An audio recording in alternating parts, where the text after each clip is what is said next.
Sometimes in change, it's hard to see the forest for the trees. And when you're in the midst of trees, you need help to see not just your forest, but where you want to go in it. That's where the role of the Dialogic OD practitioner can come into play. In Chapter 9, Enabling Change, Jacob Storch gives an overview of the Dialogic consultant role using an individual change case and provides a framework for leading a Dialogic OD process. In our forest of OD, the Dialogic OD practitioner is less like a tree doctor diagnosing a disease and providing suggestions for a cure, and it's more like a naturalist joining you on a hike to a destination. Both types of OD require skill and compassion for working in this setting. Today we are going to take you on a trip through the OD forest. Imagine you are about to embark on a 3-mile hike with your client organization to discover a new path toward their organization mission. The goal is to journey through the forest using a dialogic mindset as described in Chapter 9. This means that as an OD consultant, you will not be the tour guide of the forest giving all the answers to the individuals to get through.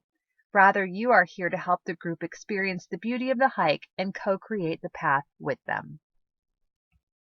Before you head out on the trail, you should probably check your map. There are 3 ideas behind a successful dialogic experience described in Chapter 9: a strategic process design, an event design, and dialogic facilitation skills. Beware, there may be some detours, crossroads, or other situations that may take you off the beaten path. As the OD consultant, you've been asked to introduce the steps to get through the forest. You've worked with the client up to this point as to how the day should go, and so far everyone is creating the path together. Within the first 10 minutes you come to a beautiful bridge. The ideas are clear, the team needs to get across the water, but what you do not expect is that some of the group has stopped in awe of the sight, others want to cross through on the shallow part of the river, and still others are ready to continue across the bridge. What should you do? Chapter 9 suggests that as the Dialogic OD consultant, you allow whatever happens to happen within the strategic process. The team needs to experience the crossing in their own way. Changes originate around the experience. Some people may form new bonds in appreciation of the site or their way in getting across. You know that you could not have planned this part down to a T. Because of this additional 5-minute experience, you are a little off schedule, but you are still determined to stick to the strategic process design and follow up with the client to continue to plan for the trail ahead. You know there is so much more in store for the journey. Strategic process is about knowing and reminding yourself of the big picture. It's about lunchtime, and your idea is to introduce a standard change method from your trusted change handbook.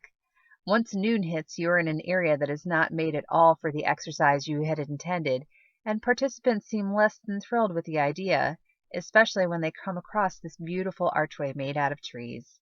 What might you do? Luckily, you are inspired by the same archway, and you remember that Chapter 9 teaches you that Dialogic OD is not always about using standardized OD forms. It can also be about changing from your preferred repertoire of actions to create your own version of a method. Working from the purpose of a method is sometimes more important than following the exact instructions of the pure original form.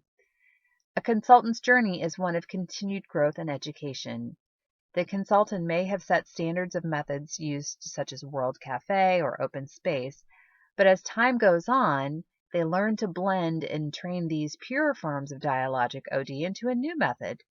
Just like the trees in this picture have been retrained to grow into an archway, creating something new from existing OD practices can help the client participate and create change in their organization in a new way too. Chapter 9 highlights several key relational communication skills because conversation is critical within the change experience. Too much talking, however, and a participant impatient for action might state, "I think we are stuck and getting nowhere with this conversation." As a Dialogic OD consultant, you see this conversation as part of the action, but you also want to ensure that the person expressing frustration with the seeming lack of progress feels heard.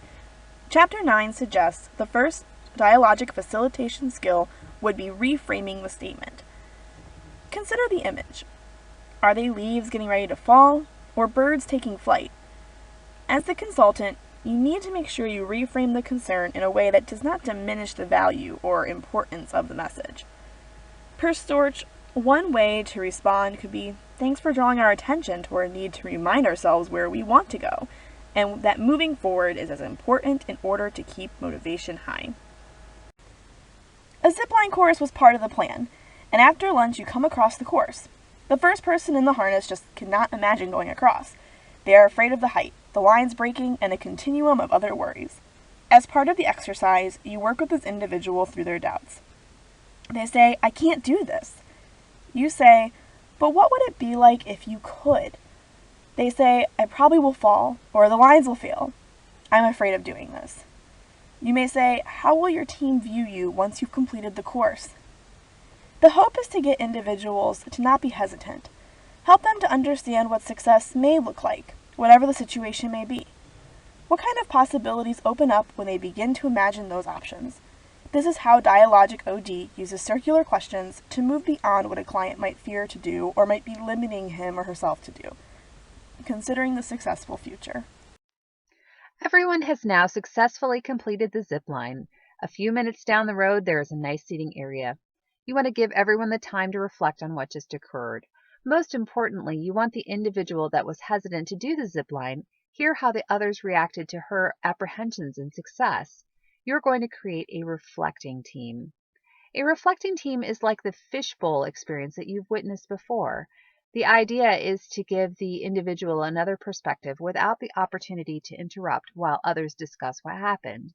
Luckily, this goes well as 5 other team members politely discuss how concerned and inspired they were by the individual's hesitation and subsequent success.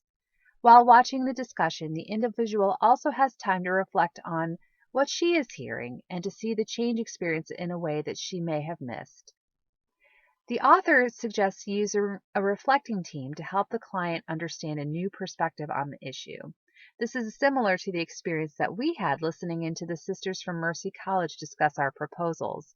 Being able to hear another perspective without the opportunity to interrupt in defense or even in agreement allows one to hear and see things about the change experience that one might have missed.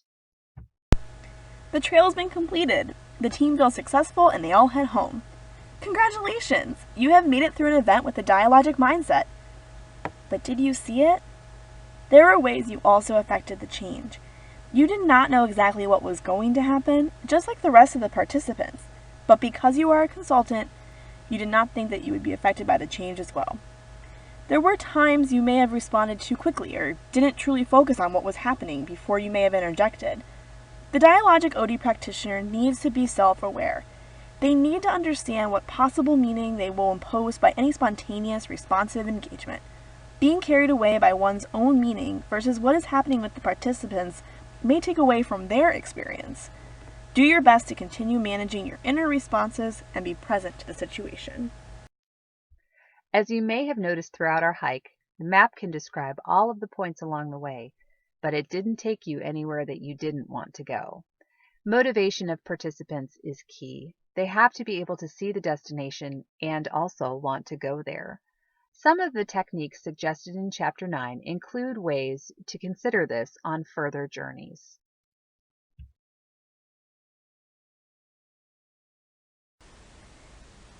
Throughout the journey, make sure there's collaboration with your client and participants. As a consultant, do your best to understand where they are coming from. Your event should reflect this understanding, and also change efforts should make sense to them.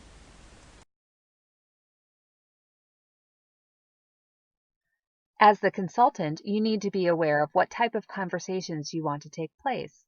What could potentially get in the way of those conversations?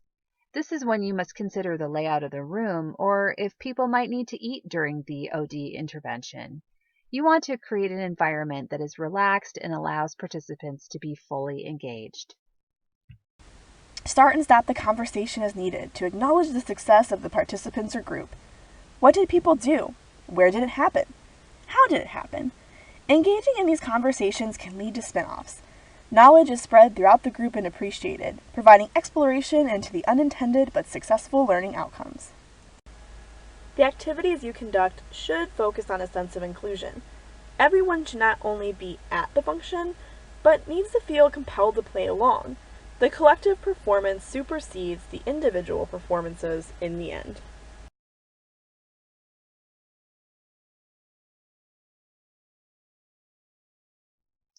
Chapter 9 also reminds us to create an environment where individuals learn as they play. When one is in this type of environment, they are more willing to try new activities without thinking about the rationality behind it. Allowing individuals a time to be a kid again will help them see the success in a light atmosphere of joy and encourage them to recreate the environment in their own work.